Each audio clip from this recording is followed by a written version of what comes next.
Hi friends, welcome back to my channel. Friends, ತುಂಬ ಜನಕ್ಕೆ ಒಂದು ಡೌಟ್ ಇರುತ್ತೆ. ಹಾಗೆ ಒಬ್ಬೊಬ್ಬರು ಒಂದೊಂದು ಥರ ಅನ್ಕೋತಾ ಇರ್ತಾರೆ. ಅವ್ರಿಗೆಲ್ಲನೂ ಇವತ್ತು ಒಂದು ಕ್ಲಿಯರಾಗಿ ಒಂದು ವಿಡಿಯೋ ಮಾಡ್ತಾಯಿದ್ದೀನಿ. ಈ ವಿಡಿಯೋದಲ್ಲಿ ಕ್ಲಾತ್ ಸ್ಟ್ರಕ್ ಆಗಿರೋವಾಗ ನಾನು ಏನು ಮಾಡ್ತಾಯಿದ್ದೀನಿ ಅಂತ, ಹಾಗೆ ತುಂಬ ಜನ ವರ್ಕ್ ಮಾಡೋವಾಗ ಮಿಷಿನ್ ತಾನೇ ಮಾಡುತ್ತೆ, ನಾವು ಆರಾಮಾಗಿ ಕೆಲಸ ಮಾಡ್ಕೊಂಡಿರ್ಬೋದು, ಅದ್ರ ಪಾಡಿಗೆ ಅದು ಮಾಡ್ತಾ ಇರುತ್ತೆ ಅನ್ಕೋತಾರೆ. ಆದರೆ ಈ ಥರ ಒಂದು ಸರಿ ಕ್ಲಾತ್ ಸ್ಟ್ರಕ್ ಆದಾಗ ನಾವೆಷ್ಟು ಕಷ್ಟಪಡ್ತೀವಿ ಅಂತ ನಮಗೆ ಗೊತ್ತು. ನೋಡಿ, ಕ್ಲಾತ್ ಸ್ಟ್ರಕ್ ಆಗಿ ಇಲ್ಲಿ ಉಂಡೆ ಥರ ಒಳಗಡೆಯಿಂದ ಕಟ್ಬಿಟ್ಟಿದೆ. ಫ್ರೇಮ್ ಕೂಡ ಅಲ್ಲಾಡ್ಸೋಕ್ಕಾಗ್ತಾ ಇಲ್ಲ. ನಾನೀಗ ಹೇಗೆ ಮಾಡ್ತಾಯಿದ್ದೀನಿ ಅಂತ ತೋರಿಸ್ತೀನಿ ನೋಡಿ. ಈಗ ಫ್ರೇಮ್ನ ಬಿಚ್ತಾ ಇದ್ದೀನಿ. ಇಲ್ಲಿ ಸ್ಕ್ರೂ ಇರುತ್ತಲ್ಲ, ಅದನ್ನೆಲ್ಲ ತೆಗಿಬೇಕು. ಸ್ಕ್ರೂನ ತೆಗೆದುಬಿಟ್ಟು ಫ್ರೇಮು ಸೈಡ್ಗೆ ಇಟ್ಕೋಬೇಕು. ಸೈಡ್ಗೆ ಇಡೋಕ್ಕೂ ಮುಂಚೆ ನೋಡಿ, ಕ್ಲಾತ್ ಇಲ್ಲಿ ಸ್ಟ್ರಕ್ ಆಗಿದೆಯಲ್ಲ, ಫ್ರೇಮ್ನ ಇಲ್ಲಿ ತೆಗಿಯೋದಕ್ಕೂ ಆಗಲ್ಲ. ಯಾಕಂದರೆ ಕ್ಲಾತ್ಗೆ ಅದು ಥ್ರೆಡ್ ಇರುತ್ತಲ್ಲ, ಅದು ಎಲ್ಲ ಇಲ್ಲಿ ಉಂಡೆ ಥರ ಕಟ್ಟಿರುತ್ತೆ. ಅಂದರೆ ಸ್ಟ್ರಕ್ ಆಗಿದೆ. ಇದನ್ನು ನಾವು ಹಾಗೆ ತೆಗಿಯೋಕ್ಕಾಗಲ್ಲ. ಈ ಥರ ಒಂದು ಚಿಕ್ಕದಾಗಿ ಒಂದು ಚಾಕು ಏನಾದರೂ ತಗೊಂಡು, ಇಲ್ಲಿ ನಾನು ಚಾಕುನಲ್ಲಿ ಆಗಲಿಲ್ಲ, ಚಾಕುನಲ್ಲಿ ಮಾಡೋದಕ್ಕೂ ಆಗಲ್ಲ. ಅದಕ್ಕೆ ನಾನು ಈ ಥರ ಒಂದು ಆಕ್ಸರ್ ಬ್ಲೇಡ್ ಇಟ್ಕೊಂಡಿದ್ದೀನಿ. ಇದರಲ್ಲಿ ಈ ಥರ ಫ್ರೇಮ್ ಕೆಳಗಡೆಯಿಂದ ಹಾಕಿ ನಿಧಾನಕ್ಕೆ ಕಟ್ ಮಾಡಬೇಕು. ಆ ಥ್ರೆಡ್ ಏನಿರುತ್ತೆ ಅದನ್ನು ನಿಧಾನಕ್ಕೆ, ಆದಷ್ಟು ನಿಧಾನಕ್ಕೆ ಮಾಡಬೇಕು. ಯಾಕಂದರೆ ಕ್ಲಾತ್ ಏನಾದರೂ ಡ್ಯಾಮೇಜ್ ಆಯಿತು ಅಂದರೆ, ಡ್ಯಾಮೇಜ್ ಆದಮೇಲೆ ತುಂಬಾ ಕಷ್ಟಪಡಬೇಕಾಗುತ್ತಲ್ಲ. ಅದಕ್ಕೆ ನಾವು ಕ್ಲಾತು ಡ್ಯಾಮೇಜ್ ಆಗದಿರೋ ರೀತಿಯಲ್ಲಿ ನಿಧಾನಕ್ಕೆ ಕಟ್ ಮಾಡಬೇಕು. ಇದನ್ನು ಕಟ್ ಮಾಡಾದಮೇಲೆ ಫ್ರೇಮ್ನ ನಿಧಾನಕ್ಕೆ ಕೆಳಗಡೆ ಇಟ್ಕೋಬೇಕು. ನೋಡಿ, ಈ ಥರ ಆದಷ್ಟು ನಿಧಾನಕ್ಕೆ ಮಾಡಬೇಕು. ಕ್ಲಾತ್ ಸ್ವಲ್ಪ ಏನಾದರೂ ಡ್ಯಾಮೇಜ್ ಆಯಿತು ಅಂದರೆ ನಾವು ತುಂಬಾ ರಿಸ್ಕ್ ತಗೊಳ್ಬೇಕಾಗುತ್ತೆ, ಮತ್ತು ಅದು ಏನಕ್ಕೂ ಯೂಸ್ ಆಗಲ್ಲ. ನೋಡಿ, ಈಗ ಆಯಿತು. ಈಗ ಫ್ರೇಮ್ ನೋಡಿ, ಈಗ ಈಸಿಯಾಗಿ ಬರ್ತಾ ಇದೆ. ಈಗ ಇದನ್ನು ಕೆಳಗಡೆ ಇಟ್ಬಿಟ್ಟು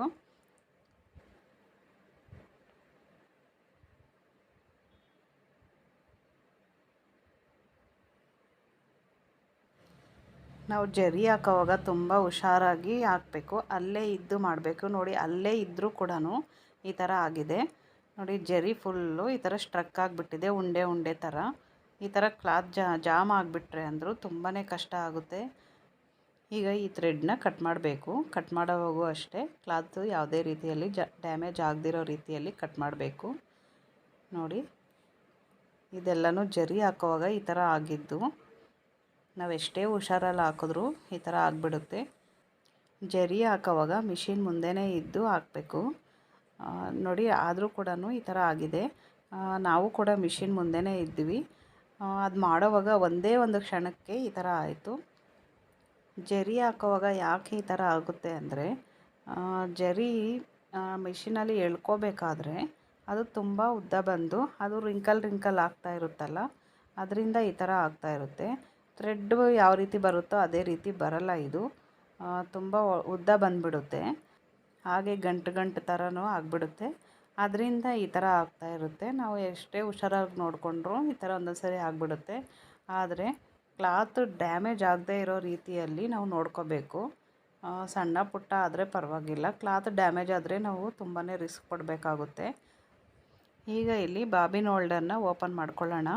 ಈ ಬಾಬಿನ್ ಹೋಲ್ಡರು ತೆಗೆಯುವಾಗ ಇಲ್ಲಿ 2 ಸ್ಕ್ರೂ ಇರುತ್ತೆ. ಹಾಗೆ ನಮಗೆ ಮಿಷಿನ್ ಜೊತೆಯಲ್ಲಿ ಒಂದು ಏಲಕ್ಕಿ ಕೊಟ್ಟಿರ್ತಾರಲ್ಲ, ಆ ಏಲಕ್ಕಿಯಲ್ಲಿ ಇದನ್ನು ಓಪನ್ ಮಾಡಬೇಕು. 2 ಸ್ಕ್ರೂ ಇರುತ್ತಲ್ಲ, ಆ ಸ್ಕ್ರೂನ ತೆಗಿಬೇಕು. ಹಾಗೆ ಈ ಸ್ಕ್ರೂನ ಜೋಪಾನವಾಗಿ ಇಟ್ಕೋಬೇಕು. ಯಾಕಂದರೆ ಒಂದು ಸ್ಕ್ರೂ ಕಳೆದೋಯ್ತು ಅಂದರೆ ಮತ್ತೆ ಅದು ಸಿಗಲ್ಲ. ಅದಕ್ಕೆ ತುಂಬ ಹುಷಾರಾಗಿ ಇಟ್ಕೋಬೇಕು, ನೆಟ್ಸ್ ಎಲ್ಲ ಕೂಡ. ನೋಡಿ, ಈಗ ಓಪನ್ ಆಯಿತು. ನೋಡಿ, ಇದರೊಳಗಡೆ ಎಷ್ಟೊಂದು ಡಸ್ಟ್ ಇದೆ ಅಂತ. ಆಗಾಗ ಈ ಬಾಬಿನ್ ಹೋಲ್ಡರ್ನ ಕ್ಲೀನ್ ಮಾಡ್ತಾ ಇರಬೇಕು. ಹಾಗೆ ಮಿಷಿನ್ ಜೊತೆಯಲ್ಲಿ ಒಂದು ಬ್ರಷ್ನ ಕೊಟ್ಟಿರ್ತಾರಲ್ಲ, ಅದರಲ್ಲಿ ಇದನ್ನು ಕ್ಲೀನ್ ಮಾಡ್ಕೋಬೇಕು. ನೋಡಿ, ಸಣ್ಣದಾಗಿರುವಂಥ ದಾರಗಳು, ಜರಿ ದಾರಗಳು ಎಲ್ಲನೂ ಇರುತ್ತೆ. ಅದರಲ್ಲೇ ಕ್ಲೀನ್ ಮಾಡ್ಕೊತಾ ಇರಬೇಕು. ಇದು ವಾರಕ್ಕೊಂದು 2 ಸರಿ ಆದರೂ ಕ್ಲೀನ್ ಮಾಡ್ತಾ ಇರಬೇಕು. ಹಾಗೆ ಇದಕ್ಕೆ ಆಯಿಲ್ ಕೂಡ ಹಾಕ್ಕೋಬೇಕು. ಆಯಿಲ್ ಸ್ಪ್ರೇ ಬರುತ್ತಲ್ಲ, ಅದರಲ್ಲೂ ಹಾಕ್ಕೋಬೋದು. ತುಂಬ ನೀಟಾಗಿ ಈ ಥರ ಕ್ಲೀನ್ ಮಾಡಿಬಿಟ್ಟು ಆಮೇಲೆ ಆಯಿಲ್ ಹಾಕಬೇಕು. ಫ್ರೆಂಡ್ಸ್, ಈ ಪ್ರಾಬ್ಲಮ್ಮು ಪ್ರತಿಯೊಬ್ಬರು ಫೇಸ್ ಮಾಡಬೇಕಾಗುತ್ತೆ. ನಾನು ಕೂಡ ಇದೊಂದು 3 ಸರಿ ಏನೋ ಈ ಥರ ಆಗಿದೆ.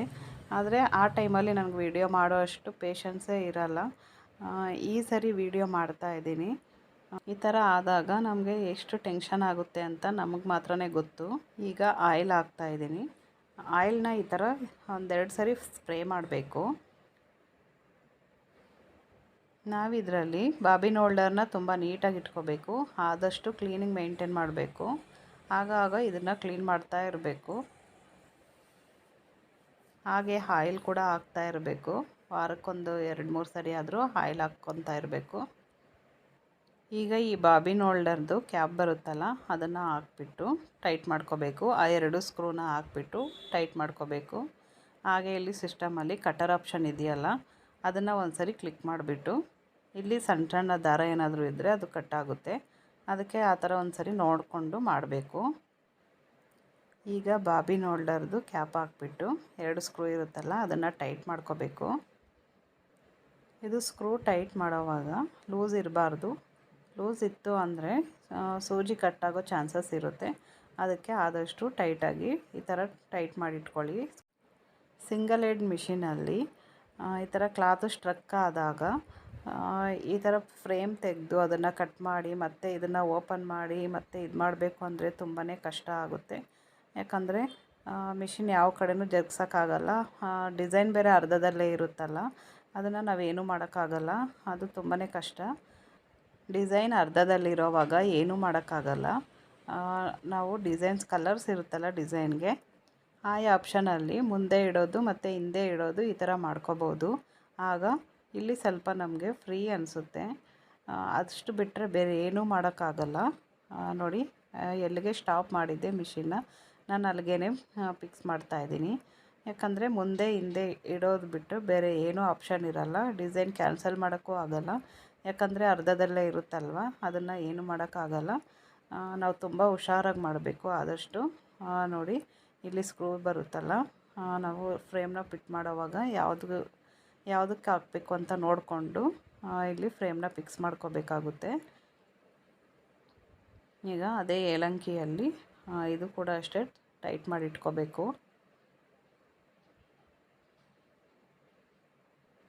ಫ್ರೇಮ್ ಫಿಟ್ ಆದಮೇಲೆ ಈಗ ನಾನು ಎಲ್ಲಿಂದ ಸ್ಟಾರ್ಟ್ ಮಾಡಬೇಕು ಅಂತ ನೋಡ್ತಾ ಇದ್ದೀನಿ.